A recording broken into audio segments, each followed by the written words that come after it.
Good morning and welcome to Allen Avenue Unitarian Universalist Church in person and online worship. Whether today is your first time here or you've been coming for years, we're so glad you are here with us. My name is Cynthia Martin and my pronouns are she and her, and I'm serving as this morning's worship associate. We are growing a community that transforms lives through the power of love. Our mission calls us to celebrate diversity, encourage spiritual growth, and promote social responsibility while we travel on and care for the earth. A special welcome to those of you who are at home joining us on Zoom. If you're attending for the first time, please go to our website and fill out the welcome card so we can know more about you. Okay, so it must be 2025 because I have a few announcements. We're back in business. From the Social Justice Committee, there are still some books available for the 2025 Common Read. Stop by the social justice table today after the service to purchase one or to get information about the upcoming discussions. There will be information about other ways to get involved with justice work as well. And that justice work is we're trying to determine if some of you want information to make calls or emails, if we need to get together to do this, or if you want to do this by yourself. So please stop by the social justice table this morning. From Buildings and Grounds, after the service, please stack the chairs 5 high along the sidewall so our cleaning service can clean the floor. Please do not drag the chairs to help preserve the recently waxed floors. And a little birdie, Celeste, told me that the coffee will be in here after service today. Reverend Tara is on the planning team for the MLK celebration and service next Sunday at First Congregational Church in South Portland at 2 p.m. It is a multi-faith service with readings and liberation songs led by the Sea Change Chorale, a local social justice chorus, followed by a reception. It's a moving afternoon, and we hope you will join us to fill you up before Dr. King Day and the presidential inauguration that Monday. Now we invite you all to take this opportunity to silence your cell phones so that we can be fully present to one another. After the service, please grab a cup of coffee with Celeste in the back of the room and stay for conversation, or head down to the end of the long hallway to join a group for the brown bag brunch. Those on Zoom may stay on and connect with one another. And now let us center our hearts and minds with the ringing of the chimes.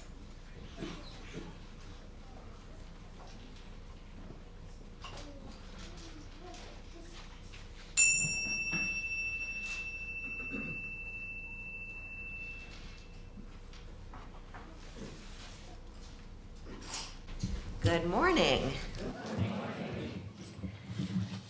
Let's see here.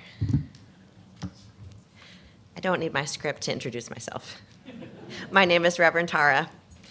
It's good to be with you. I serve as the minister of this congregation. I use the pronouns they and them, and it is good to be together on this beautiful, snowy January morning.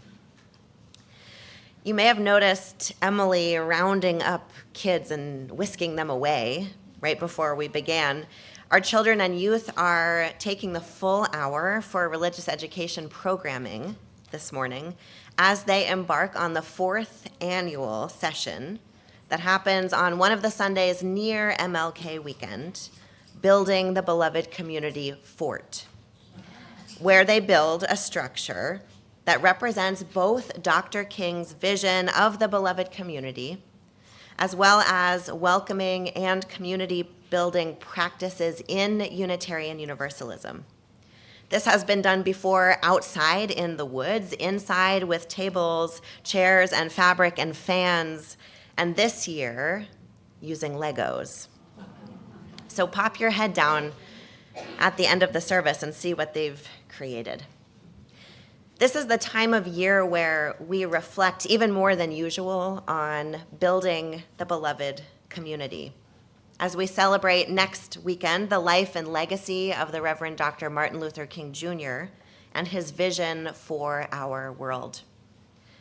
This, of course, this year coincides with the inauguration of the next President of the United States, who ran on a platform of ideals fundamentally at odds with this vision. 2025 is still in its infancy. What a time to be alive. Today, we begin here a 3-week journey in worship that attempts to answer a question I ask myself on a daily basis. What is the role of the church in these times? Inspired by the work of Adam Russell Taylor, president of the faith-based justice organization Sojourners, we will dive into a 3-part answer. This week, the role of the church is to be a balm. Next week, to be a bridge. And the week after, to be a beacon. What does it mean to be a balm to one another? To be a balm in a cracked and aching world? As you ponder these questions with a breath, allowing yourselves to arrive fully in this place and our time together, I offer these words of invocation. Let us be a faith that gathers, reaching for one another through the walls of hate others build, through the cages of ignorance and arrogance, and through the fear that burns city streets. Let us be a faith that sees a vision of a better world, more compassionate, more just, more holy, and with more love. There is a faith that binds up the broken, cauterizes battle wounds with the balm of peace, sings longer and louder than the trumpets of war. Let us be that faith too. Let us be the ones who do not tread lightly in this world, but light it up with our love, who hold up a mirror of worth and dignity, who are the sanctuary others seek. But first, let us be a faith that worships together, here, this morning, in this space, at this moment. Come and be welcome. You are joyfully called to worship.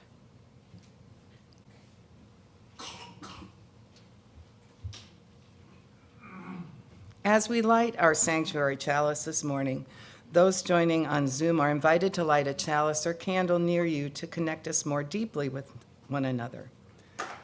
I want to tell you something. That ache, that exhausted longing, that hole that seems to fill with nothing but air, remember that the nothingness that fills it. One day, you'll need space to breathe, to remember, to accept, to grieve. And that big open space inside you will become home. It is a space that is ancient and modern, there and here, everything upon everything nestled in the quiet. And one day you'll need it. One day you'll go there and you'll stay a while. And all that air around you will be the very thing that cocoons you and prepares you again for the outside world.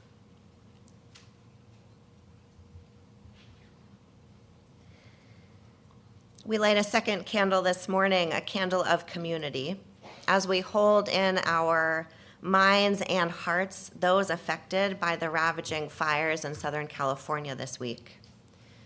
We continue to be opened up to the reality of what it means to live in a climate-changed world. Will you take a breath with me?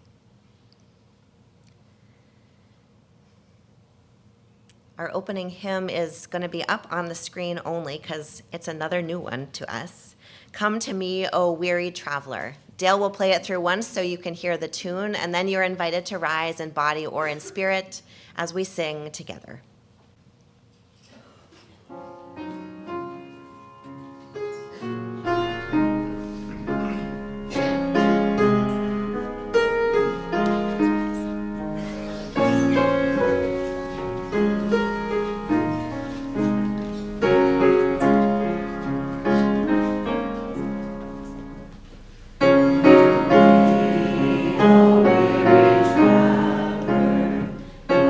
Come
Wandering around the Albuquerque airport terminal after learning my flight had been delayed for hours, I heard an announcement.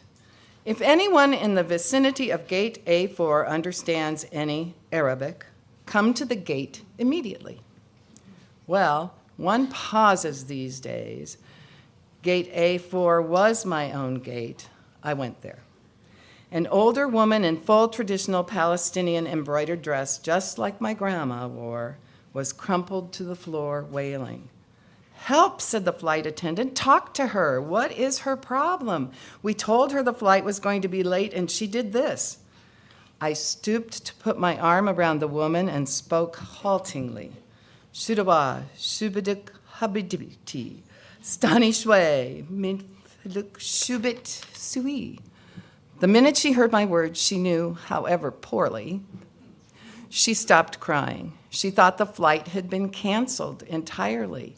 She needed to be in El Paso for major medical treatment the next day. I said, "No, we're fine. You'll get there just later." "Who is picking you up? Let's call him." We called her son, and I spoke with him in English. I told him I would stay with his mother till we got on the plane and ride next to her. She talked to him. Then we called her other sons, just for the fun of it. Then we called my dad, and he and she spoke for a while in Arabic and found out, of course, they had 10 shared friends. Then I thought, just for the heck of it, why not call some Palestinian poets I know and let them chat with her? This all took up 2 hours. She was laughing a lot by then, telling of her life, patting my knee, answering questions. She had pulled a sack of homemade mamoul cookies, little powdered, sugary, crumbly mounds stuffed with dates and nuts from her bag, and was offering them to all the women at the gate. To my amazement, not a single woman declined one. It was like a sacrament. The traveler from Argentina, the mom from California, the lovely woman from Laredo, we were all covered with the same powdered sugar and smiling. There is no better cookie. And then the airline broke out free apple juice from huge coolers, and 2 little girls from our flight ran around serving it, and they were covered with powdered sugar too. And I noticed my new best friend, by now we were holding hands, had a potted plant poking out of her bag, some medicinal thing, with green furry leaves. Such an old country tradition. Always carry a plant, always stay rooted to somewhere. And I looked around that gate of late and weary ones, and I thought, this is the world I want to live in, the shared world. Not a single person in that gate, once the crying of confusion stopped, seemed apprehensive about any other person. They took the cookies. I wanted to hug all those other women too. This can still happen anywhere. Not everything is lost. Would you join me in the spirit of prayer? Spirit of life and love, justice and peace. Day in and day out, weight, weary tasks, burdens we lift again, worn paths we wear some more. Want and means worn thin, and fatigue, pain and grief, coldness of heart, bitter and weary days, where we know desolation. How do we call forth hope? When our hearts are buried, sunken down, how do we dig out, rise up? What healing touch do we long for? What balm might we take and share? Come what may, O Spirit of life, may we keep a ray of light for our inward path, a living water in the depth of us, a cleansing breath at our core. May we keep them for ourselves and to share. May we call forth from each other vitality and tenacity. May love rest in us. May justice live through us. May we have the touch to call others back to life and love, justice and peace. May we sing their songs and add the alleluias. in the Spirit, by the Spirit, with the Spirit-giving power. So may it be. Amen.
The Quiet World by Jeffrey McDaniel.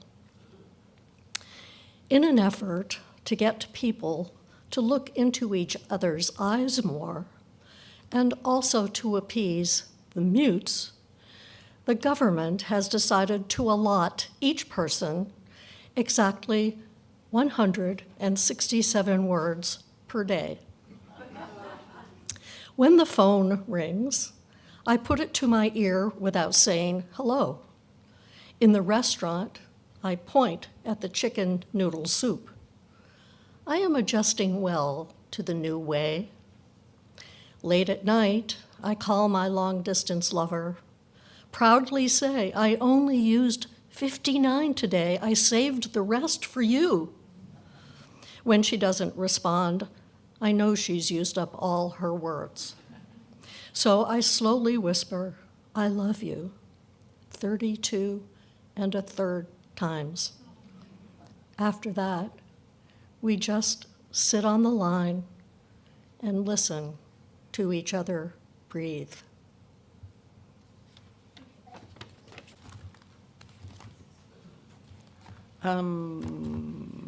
Okay, sorry. Now is the time in our service where we engage in the spiritual practice of generosity. Our gifts support the ministries of this congregation and our work in the broader community. Each week, 1/3 of our offering is given away to a local nonprofit organization doing work to advance our shared values in the world. This month, Share the Plate recipient is Project Feed, our local emergency food pantry that offers culturally appropriate food for those in need. Donations can be made now as the basket is passed through the donate button on our website, or if you are a member on Breeze, remembering to make note that your gift is for Share the Plate. If you are visiting us for the first time this morning, please know that your presence is your gift to us. At this time, our offering will be collected and gratefully received.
come into this place.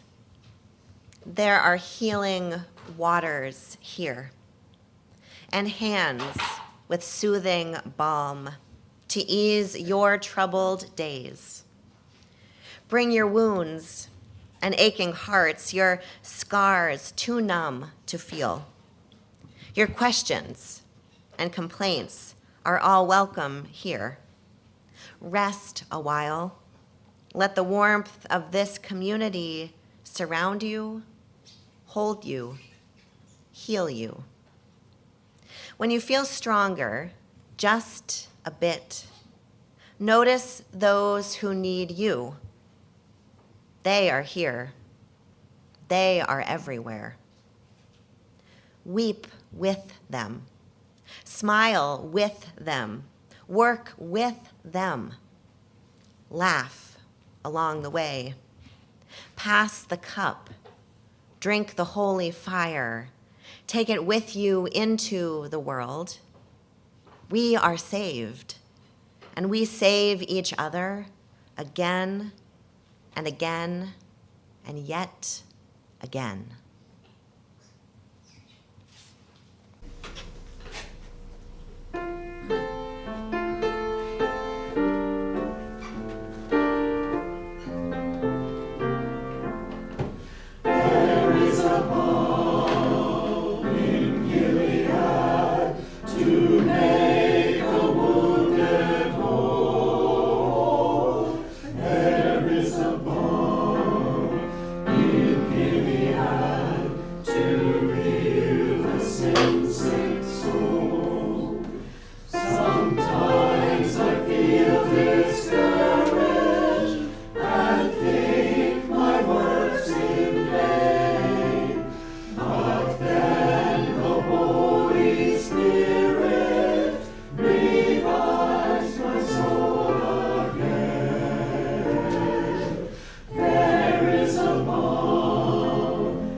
There's an old adage you may have heard about journalism, whose purpose is said to be to comfort the afflicted and to afflict the comfortable. I believe that to be the role of the church, too, to comfort the afflicted and to afflict the comfortable. And this is actually a really hard balance to strike, because each of us is afflicted and each of us is comfortable. Some days we need to be jolted awake. We need a challenge, a call to action. Other days we need to be held, reassured, seen in our brokenness, to have nothing more asked of us. This is true of our world, too. There is a need for our prodding and agitating for change, a need for our protest and dismantling of systems. And there is a need, too, for the soothing balm of our care and tenderness. In a piece from Sojourners magazine, Reverend Adam Russell Taylor writes, The purpose of a balm is to heal wounds or reduce pain. The prophet Jeremiah in the Hebrew scriptures cries out, "Is there no balm in Gilead? Is there no physician there? Why then is there no healing for the wound of my people?" At its best, he says, the church can play a role both in healing and addressing the root causes of poverty, violence, racism, sexism, and everything else that wounds our society. But for the church to do that, it also needs to heal the wounds of its own body. To heal the wounds of our own body, our own community. As I was reflecting this week on being a balm, on healing, I found this tin of bag balm in my living room. I read the label, highly effective product for moisturizing and softening severely dry skin that can crack, split, or get calloused from hard work and harsh weather. How many of you have one of these? Yes. Yes. Originally developed in the late 1800s for dairy cow udders.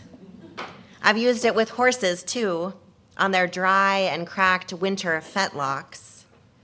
We humans use it as well, hence it being in my living room, for soothing skin that is dry, distressed, cracked, and chapped.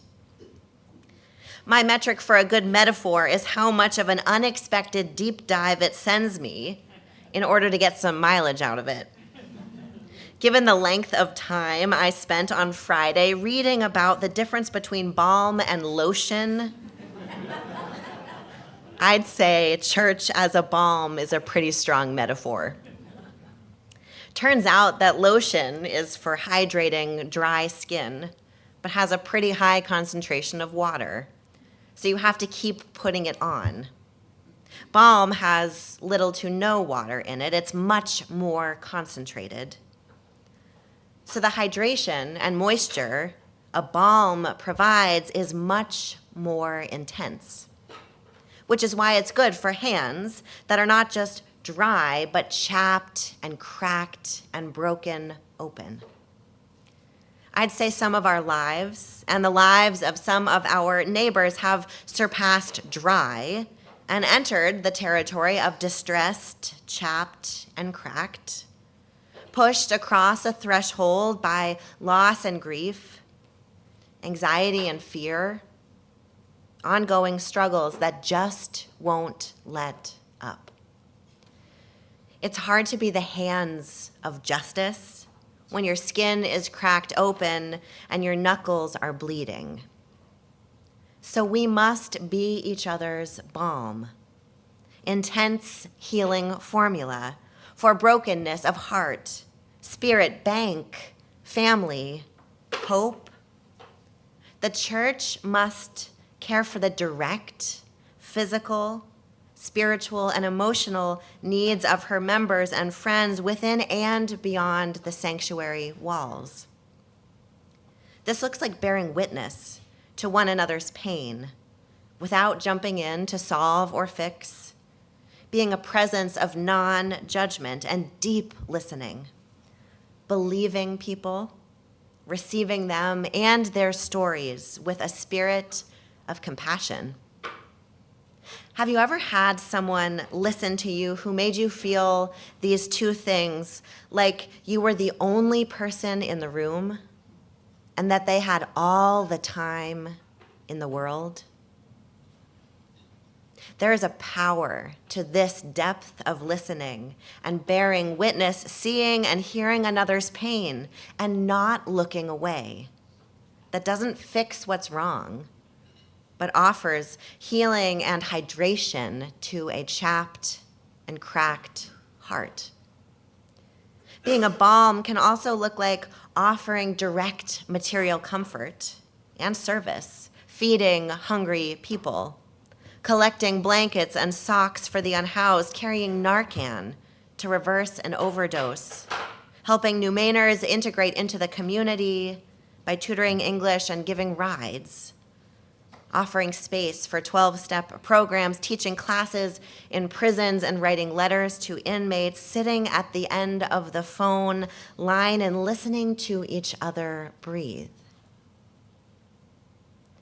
I tried to remember to keep the center console of my car stocked with $5 Dunkin' Donuts gift cards. When I'm stopped at a Portland intersection, which I often am, I have something to give the panhandlers, a break from the wind, somewhere to use the bathroom, and a hot beverage. But perhaps more importantly, the balm of being seen and acknowledged, a tiny way of saying, I see you and you matter to me. When I think of being a balm, I think about figures like Dorothy Day and Beatrice Gaddy. Dorothy Day, a white woman who co-founded the Catholic worker movement in the 1930s, lived in voluntary poverty alongside the unhoused and spent her entire life dedicated to direct service to and advocacy on behalf of the poor. B. Gaddy, a black city councilor who was considered the Mother Teresa of Baltimore, in the mid to late 90s, too, was a figure of selfless service in the areas of poverty, hunger, and housing.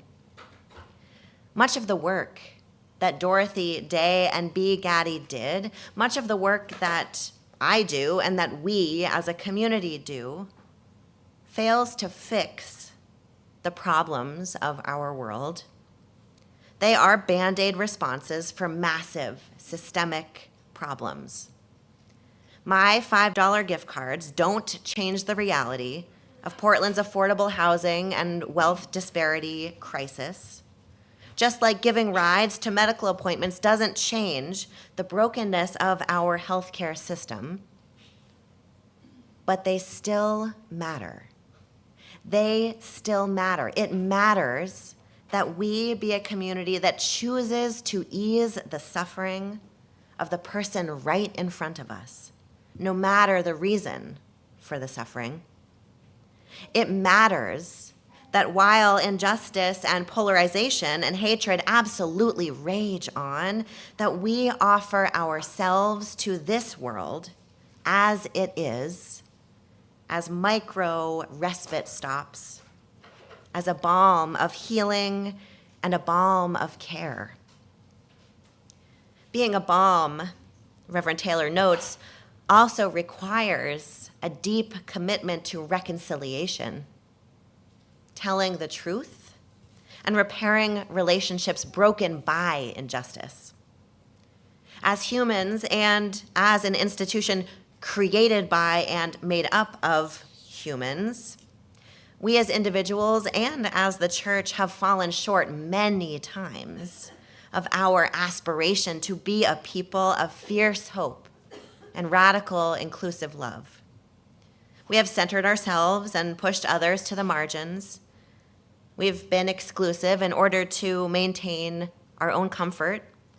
We've maintained a scarcity mindset while living in abundance, failed to address the ways in which systemic oppression and supremacy cultures are alive and moving in our own community as it is everywhere we go.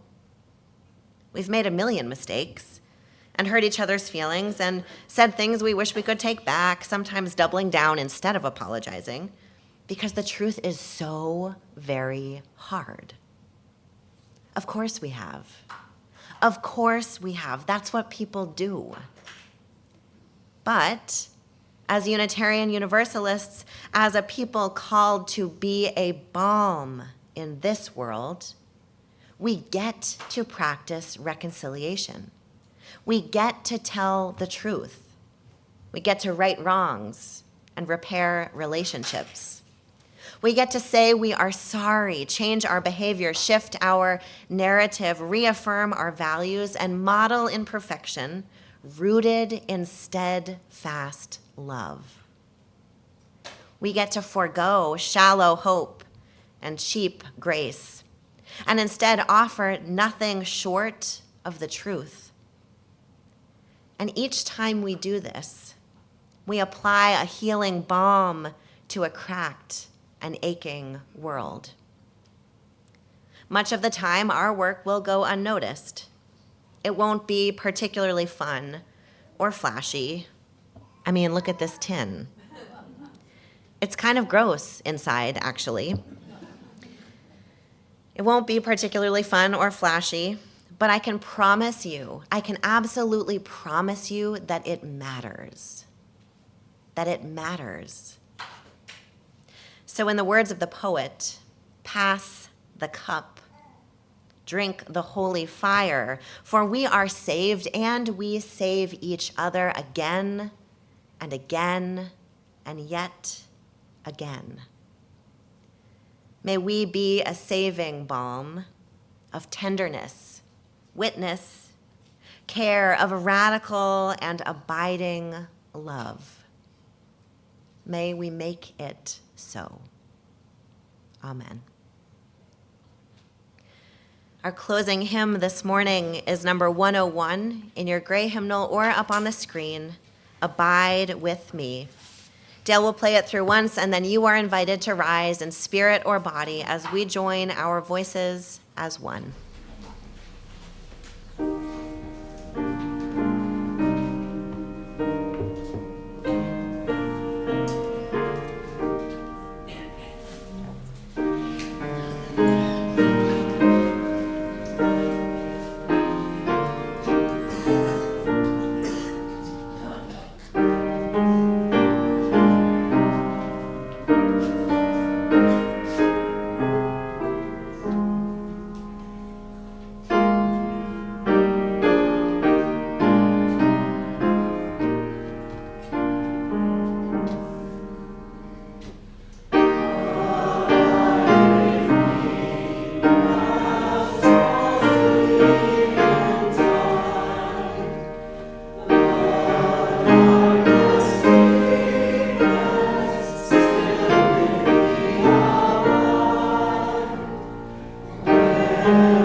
Rest a while. Rest a while. Let the warmth of this community surround you, hold you, heal you.